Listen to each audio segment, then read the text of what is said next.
He pointed at the simply dressed man at the party and laughed. "I'll be damned if you can get it started."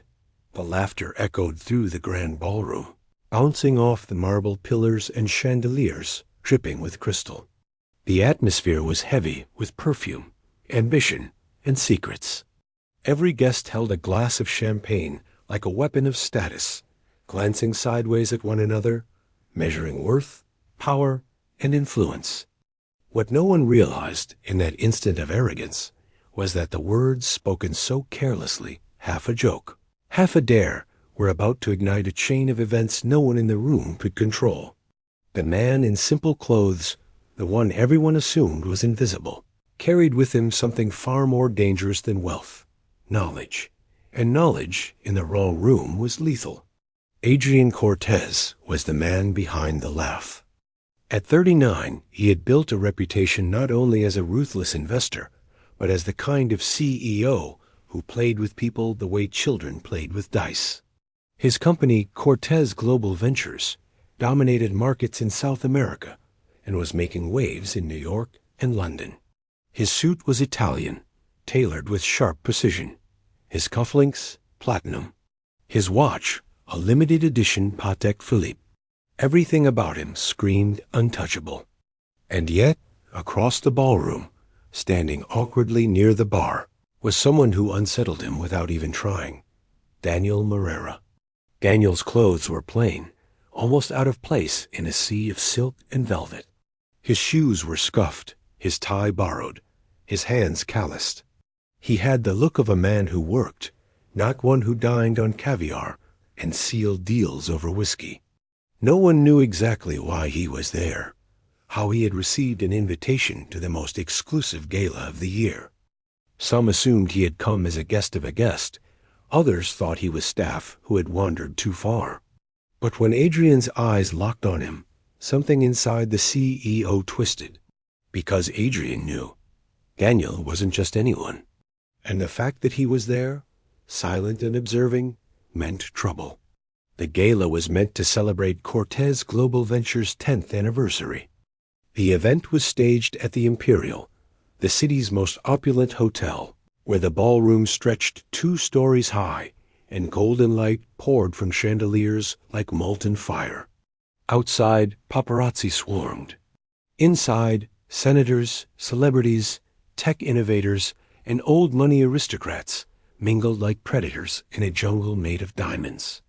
Adrian had planned every second of the evening.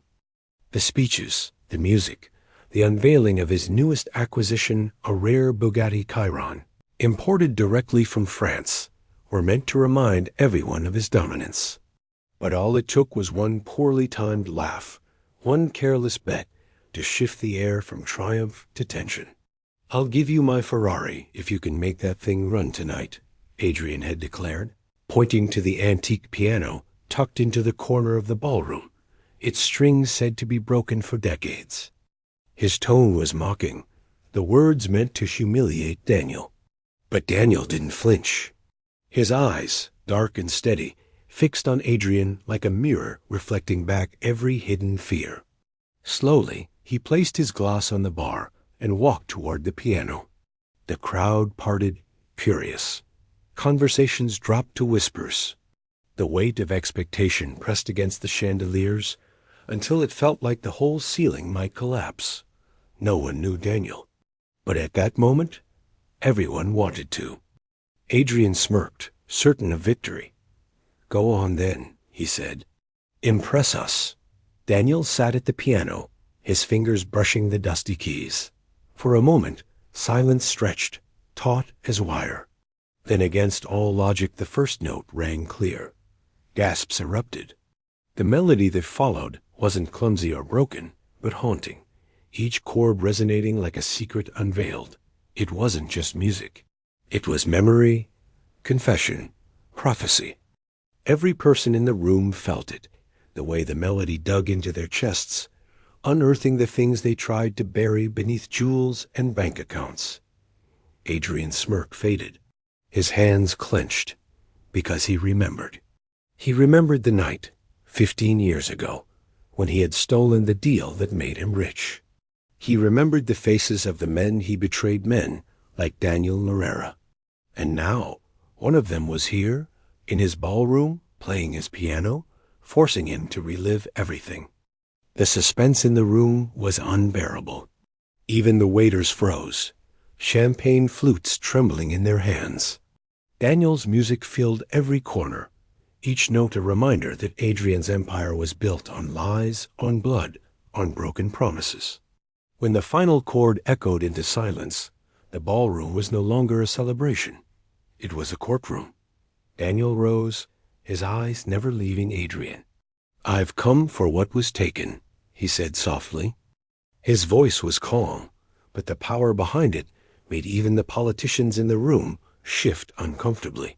For the first time in his career, Adrian Cortez felt something he had never allowed himself to feel: fear. And the night had only just begun. The silence after Daniel's words was heavier than any applause could have been. Guests shifted uncomfortably, some looking at Adrian, others at Daniel, unsure which man to side with. For years, Adrian had been the predator in every room. But tonight, for the first time, he looked like prey. Adrian forced a laugh, brittle and strained. "You must be drunk, old friend," he said, raising his glass in mock cheer. "Taken? From you? What could I possibly have taken from a man who can barely afford a proper suit?" The cruelty in his tone was deliberate, a last attempt to regain control. But the words bounced off Daniel like stones thrown at a wall of iron. "You remember the deal," Daniel said. "Senex Energy. The patents. The betrayal." The name sliced through the air like a blade. Senex Energy. Most of the guests didn't know it, but a handful of older investors did. Whispers rippled through the crowd. Senex had been one of the most promising renewable energy startups of the early 2000s, with patents that could have changed the world. But it had disappeared overnight, swallowed by the corporate jungle, its founders ruined. And one man had walked away rich, Adrian. His smile faltered. For years, he had buried that story under layers of wealth, influence, and propaganda. He had rewritten history until even he half believed his innocence. But now, with Daniel standing in his ballroom, the truth was alive again, breathing, burning. The music had been a warning. The words were a declaration. And Adrian knew. Daniel had not come alone. At the edges of the ballroom, unnoticed until now, men and women began to shift. Not staff, not investors, not politicians. They were different, calm, deliberate, watchful. Daniel's people. The temperature in the room seemed to drop. "Leave my party," Adrian ordered, his voice sharp. "Before I have you removed." Daniel tilted his head. "Removed?